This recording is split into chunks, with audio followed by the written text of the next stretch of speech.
On behalf of the Anwar Gargash Diplomatic Academy here in Abu Dhabi, welcome.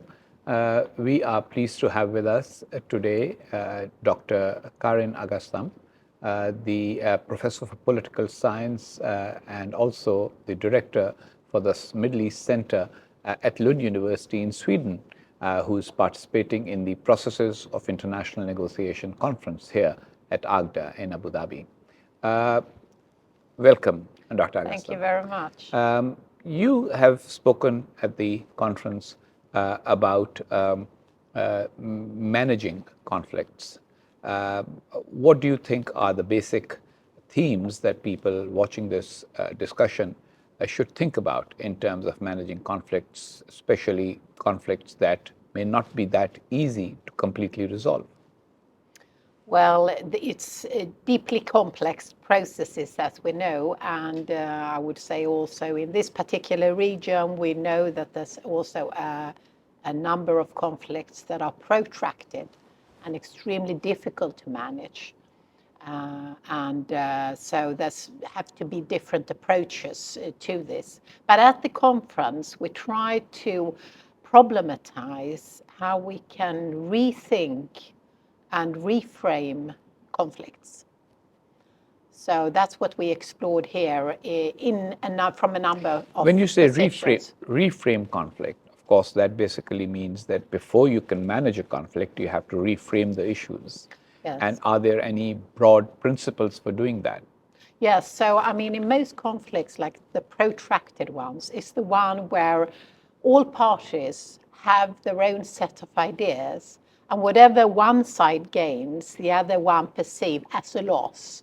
So there's really no space for negotiations. So what you have to do as a mediator or as a negotiator is trying to find ways of sort of expanding the pie where you can actually get the parties to see an interest to negotiate something that is good both for me as well as for you.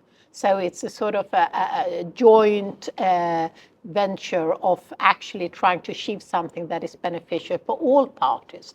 And that is the major challenge, of course, because it's very difficult, because it builds on a belief, a trust. And as we know in conflict, and especially in protracted conflict, it's the ingredients of mistrust. It's extremely difficult to break the barriers, the mistrust.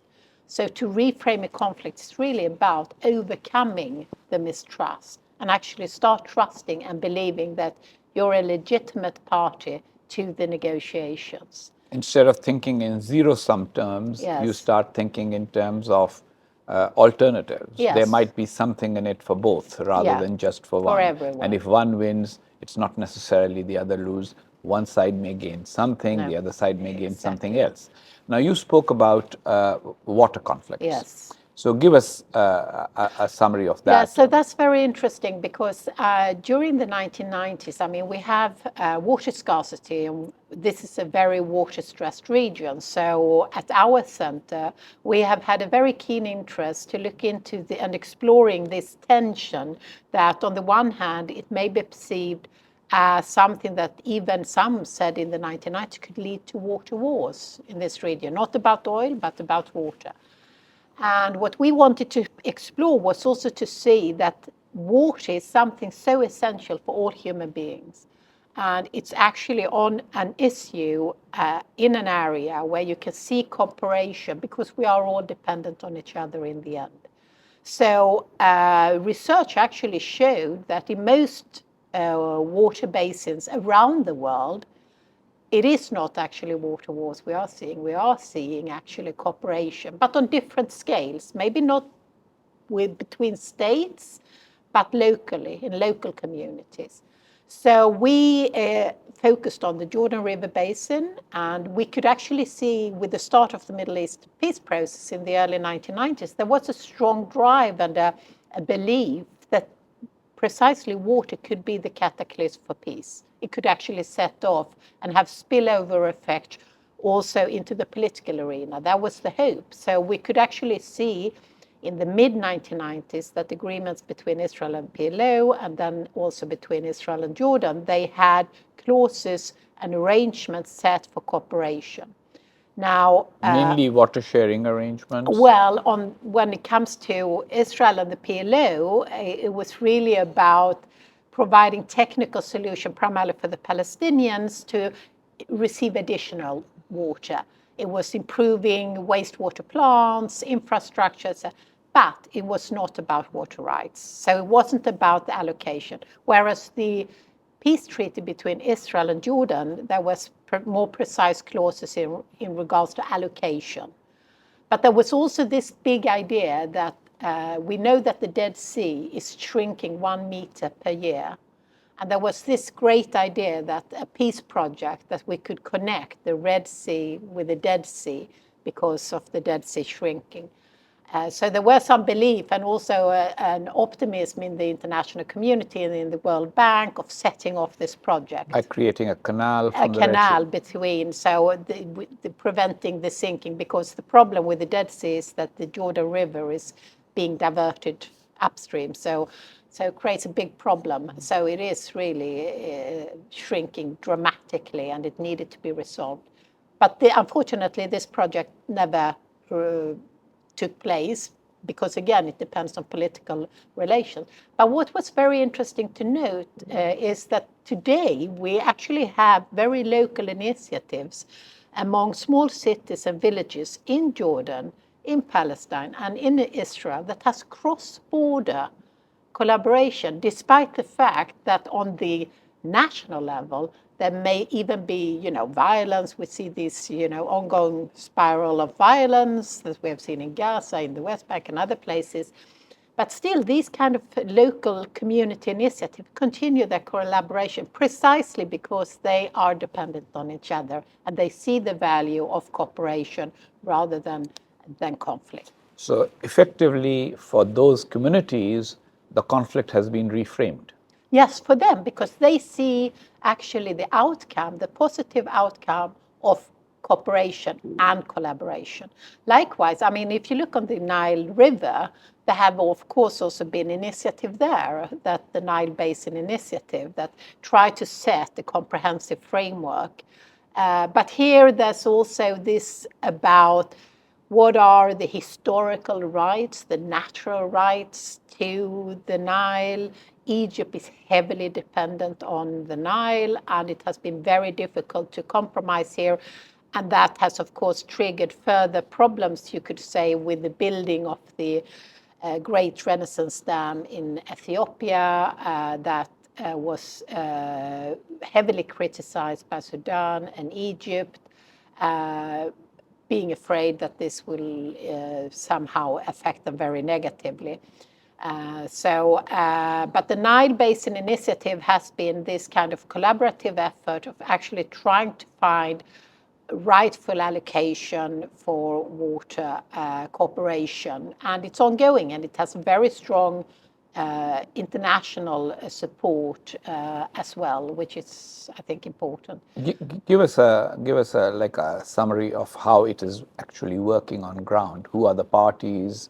Who's working, like you explained to us about the local governments and communities in Jordan, Israel, and Palestine working towards arrangements that are mutually beneficial. How is that working in the Nile water? Well, that's a particular, the model that we saw, it's called the Good Water Neighborhood project that we see between Jordanians, Palestinians, and Israelis in small villages and in small cities. It's very much bottom up. So it's very much driven from the needs in these local communities. But they also put on educational issues and especially focused on youth. So it's also fostering an awareness, an environmental awareness, and also about climate change. So they have put a model into place that they actually have exported to other places. India is one, Bosnia-Herzegovina, and other places. The Nile Basin Initiative is a different, it's very, you could say, interstate centered, but there's a number of initiatives in a number of areas. And likewise, its improvement, when we talk about water, there's so many things you can do. So it's in regards to infrastructure, it's about wastewater plants, it's about also empowering more traditional water management skills, actually. But it can be irrigation and many others. But trying to find and pool both competence, economic, of course, support, which can partly be also gained from the support from the international community, and the World Bank, again, is heavily involved in this. And yet one could also see it within a wider perspective of regional politics, because one could argue that this is the Nile Basin Initiative also function preventively. So when conflict arises, you have at least, even though it's not the fully fledged, maybe the optimal forum as such, but it's still a forum where the parties can meet, discuss, when there's maybe huge challenges. We all talk today about resilience. We have to be ready for the unforeseen. So resilience is also being able to have different practices mobilized to cope with what may be a drought or a dust storm or whatever.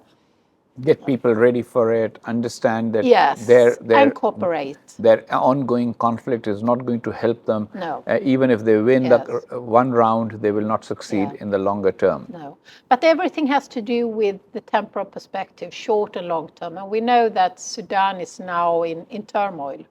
And we have, once again, we see violence. And of course, that also puts a lot of stress in regards to water. That is also, again, a question about access. And war, violent conflicts have these kind of immediate effects that are extremely difficult. But then again, to have like the Nile Basin Initiative that has been up and running for decades now, even though there have been some hesitance from some parties, it's still the forum where the parties can meet. And that's extremely important from a preventive point of view, if you seek to prevent conflicts as well, and not only manage the conflicts, because it's trying to prevent, because when you manage, prevent, reframe, all of these things are interconnected. Yes. And in fact, they all represent the whole process of negotiation that we have all been talking about. Thank you very much. Yes, thank you. It's been a pleasure talking to you. A pleasure to be here. Thank you.